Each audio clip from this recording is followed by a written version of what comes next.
رسوله الكريم وعلى آله وصحبه أجمعين.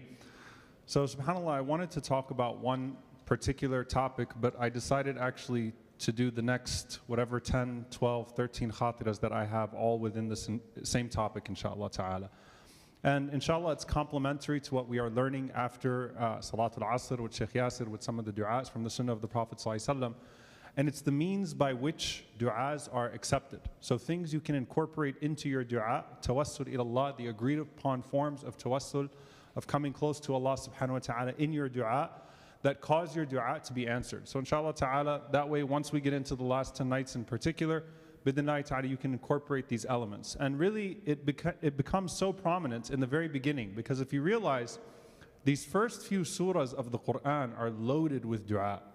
The du'as of prophets, the du'as of the believers, the du'as of righteous people, it's loaded with du'a. And I actually want to pick up from where we left off from the very first khatira in this regard. وَإِذَا سَأَلَكَ عِبَادِي عَنِّي فَإِنِّي قَرِيبٌ. When my servant asks you about me, I am close. أُجِيبُ دَعْوَةَ دَاعِ إِذَا دَعَانِ. I respond to the caller of the caller when they call upon me. فَلْيَسْتَجِيبُوا لِي وَلْيُؤْمِنُوا بِي لَعَلَّهُمْ يَرْشُدُونَ. So let them answer me and believe in me. Answer me and believe in me, so that what? So that Allah subhanahu wa ta'ala can answer your dua? No, this is actually a very important part here. Allah already has done ithbat, He has already affirmed the answer to the dua if it's done properly. So a question becomes, do you have to be a righteous person for your dua to be answered? Yes or no? So the general rule obviously is that righteousness leads to a greater probability of your dua being answered. However, Allah subhanahu wa ta'ala answered the dua of Iblis. When Iblis said, "Anzirni," give me respite until the day that they are resurrected. The Prophet ﷺ said, "Dua al-mazlum," the supplication of the oppressed. There is no barrier between that supplication and Allah subhanahu wa ta'ala, even if the person making the dua is a non-believer. However, Allah would respond to them only in that specific thing. When it comes to al-a'mal as-salihah, when it comes to good deeds, Iman is necessary for them to be accepted as a whole. So when it comes to qabul, when it comes to acceptance of good deeds, Iman is a necessary part of it.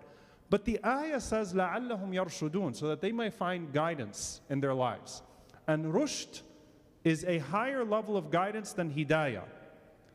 Hidayah is to be guided in regards to the path, in regards to al-ilm. Al-rushd, al-hidayah fil amal, is to be guided in regards to your deeds. So you have guidance in all of your actions, and that's why we call them al-khulafa al-rashidun.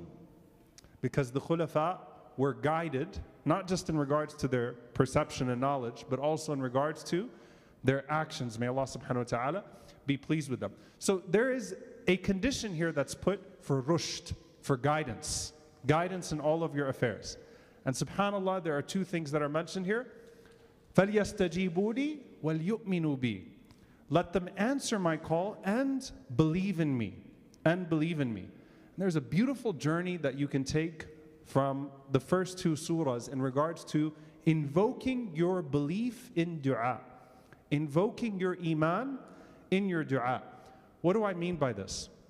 In the beginning of Surah Al-Baqarah, Allah subhanahu wa ta'ala says that those who will find guidance are الَّذِينَ يُؤْمِنُونَ بِالْغَيْبِ, those who believe in the unseen and establish the prayer and give charity, and those who believe in that which was revealed to that which came to the Prophet ﷺ, بِمَا أُنزِلَ إِلَيْكَ وَمَا أُنزِلَ مِنْ قَبْلِكَ, right?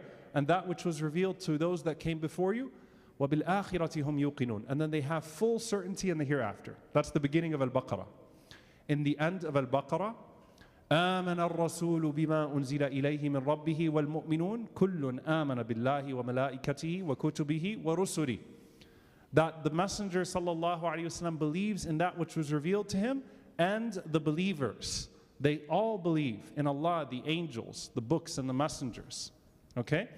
So that is al-ghayb, and they believe it, and they're affirming it. Now go to Surah Ali Imran. This is so profound, subhanallah. وَالرَّاسِخُونَ فِي الْعِلْمِ يَقُولُونَ آمَنَّا بِهِ. Okay?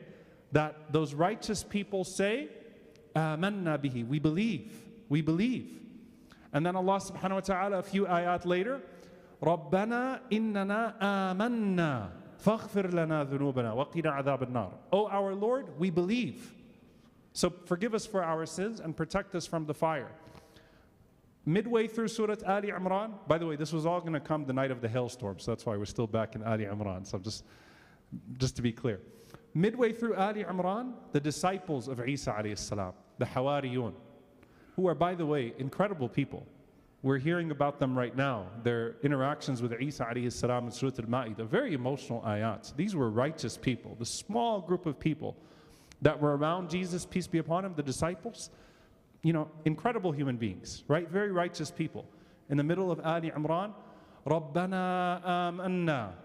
Oh Allah, we believe bima anzalt, in that which you have revealed, وَاتَّبَعْنَا الرَّسُولِ, and we followed the messenger, فَاكْتُبْنَا مَعَ الشَّاهِدِينَ. When you're writing down the history of Isa alayhi salam and what happened around Christ, write us the disciples amongst the believers who actually supported him. Write us amongst the witnesses. But the first thing they invoked was their Iman. Our Lord, we believe. Rabbana amanna. If you go to the end of Ali Imran, the Messenger of Allah sallallahu alaihi wasallam used to recite the end of Ali Imran in every single night before his qiyam. Every single night before he started his qiyam, he'd recite the end of Ali Imran. And beautifully put, subhanallah, رَبَّنَا إِنَّنَا سَمِعْنَا مُنَادِيًا يُنَادِي لِلْإِيمَانِ أَنْ آمِنُوا بِرَبِّكُمْ فَآمَنَّا. Subhanallah. Our Lord, we heard a caller calling us and saying, believe in your Lord. فَآمَنَّا.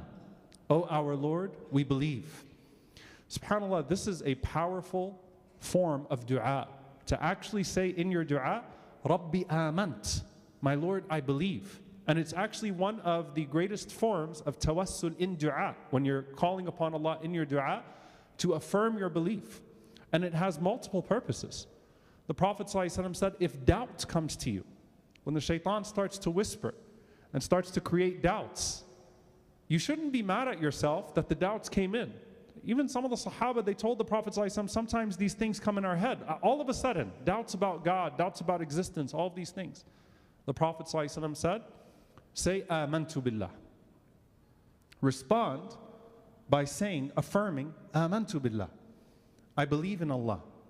The man who came to the Prophet ﷺ and he said to the Prophet ﷺ, Ya Rasulullah, give me a few words that will benefit me and make them very short. He said, Qul amantu billah, fastaqim, or Qul amantu billah, thumma istaqim. Say, I believe in Allah, and then be firm. So, again, very simple. In your dua, affirm your belief. And by repeating that, and there are multiple du'as, أَنْتَ الْحَقُّ وَوَعْدُكَ الْحَقُّ وَقَوْلُكَ الْحَقُّ, where, you are the truth. There are du'as that have in them affirmation.